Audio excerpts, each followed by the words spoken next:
Hello everybody and welcome back to another episode of Flying with OverKill F-16C Viper for DCS World. Just a quick recap, guys. I do have a Patreon site below, so if you guys are interested in supporting the channel, I'd greatly appreciate it. These videos and documents that I make do take quite a bit of time, so any help is appreciated, and you can find that link in the description below. Now today we're going to be taking a look at using the rockets in the F-16, and I actually find it to be quite enjoyable versus some of the other aircraft. There's just something about it. You don't have to be quite as precise as I feel with it, and they're a lot more simpler to use. Now, before we get into employing the rockets, let's go ahead and take a look at the mission editor and show you how to actually configure the aircraft, because you have two different options. You can either set it to where each time you depress the weapons release button, one rocket goes off, or option two is when you depress the weapons release button, an entire canister will empty. Now, real quick, actually, before we jump to the mission editor, let's go to air to ground mode. You can see we're set to single here, okay? That means that we're using one canister, okay? If we set this to pair, okay, we'll be using two canisters, one from each side on the opposing sides. Now, the reason why that's important is if you have in the mission editor the release set to ripple, you're going to empty two canisters with a single depression, okay? So let's get in the mission editor and let's see what that looks like. All right, so now that we're in the mission editor, what we're going to do is find our plane here, go to the payload. You can see that I've got the Mark 51s, 151 rockets on 4 stations here. Now what we have to watch for is this guy right here. When it's set to ripple, okay, each time I pull the trigger, one canister will completely empty. Now, and that's if it's set to single. Okay, if in the SMS we have it set to pair, two canisters will completely empty. Okay, so if you want to just fire one rocket at a time, you need to make sure you set this to single. This is all going to be based on how it's configured in the mission editor.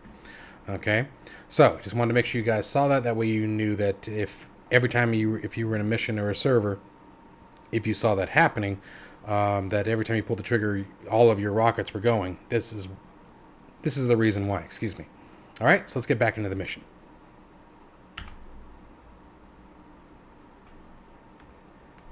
All right, so now that we're back in the seat, again, this is pretty simple. Master arm on, air to ground set, and we can see our releases or our weapons are selected. We are in pair mode. We're going to go ahead and leave that here. Let me declutter the HUD quite a bit here, though. There we go. That's a bit better. Let's see if we can do better than that. Can we do better than that? I think we can do better than that. Off. No, I guess not, because that's it. All right, well, it is what it is. Okay. So what we're going to do here is that we actually have our pipper right here, and all we need to do is basically get it down onto our target area and pull the weapons release button. Now there is a range cue, but it's a little bit different than some of the aircraft that we're used to, especially compared to the Hornet or like the A-10. How it works is when we pitch down, so let's go ahead and unpause here for a second.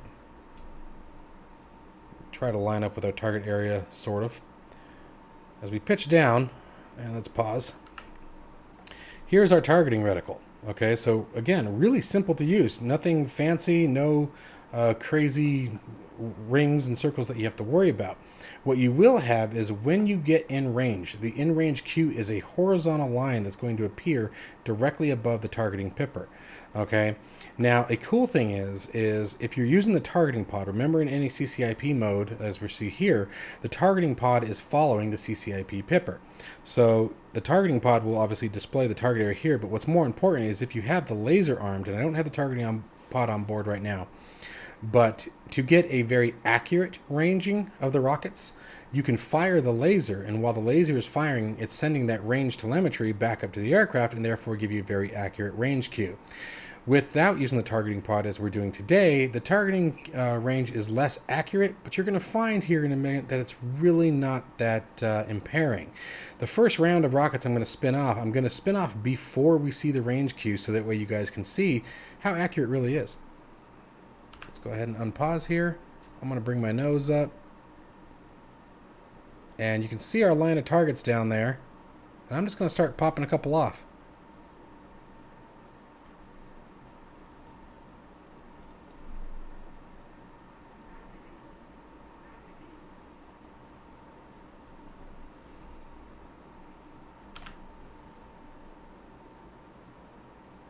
So you can see we never got our range cue, and they pretty much hit right where I was. I wasn't exactly flying pretty down there. So You know, that wasn't bad.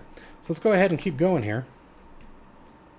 And we'll come back around, and this time I'll display the range queue as well.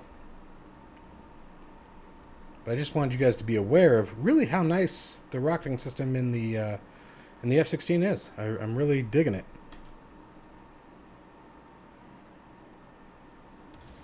Configuration in it is very easy.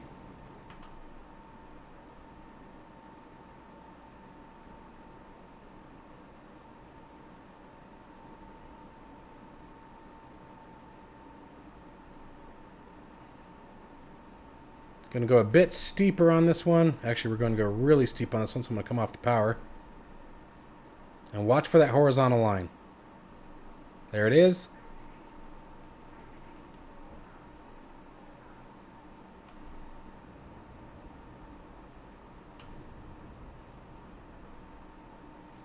Obviously, much more damage included on that one, but you know that's just going to make sense. And some of that is the dive angle. That was a ridiculous dive angle. You don't need to be that steep by any means. I was just being impatient. So let's go around one more time.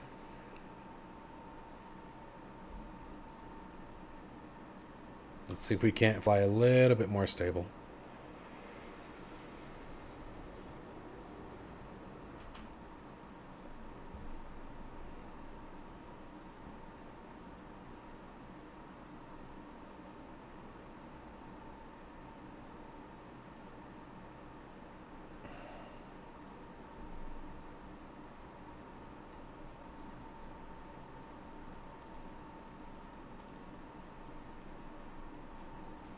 There's the range queue.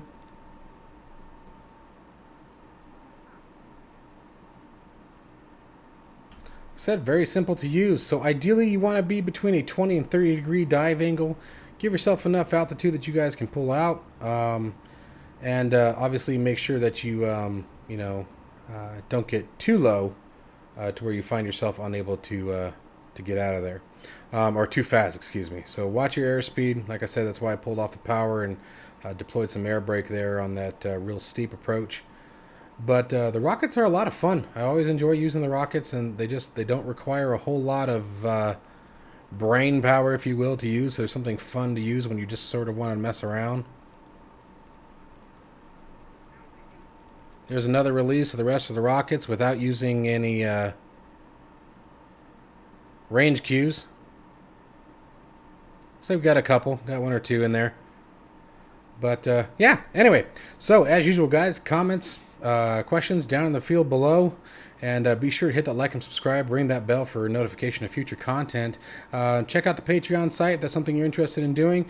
There's going to be quite a few guides that I'm working on right now. If you're interested in Microsoft Flight Simulator 2020, there's a A320 guide. The 2020? Yeah, anyway, A320 guide that I have coming out for definitely built around beginners, people who are new to the aircraft and new to airliners in general.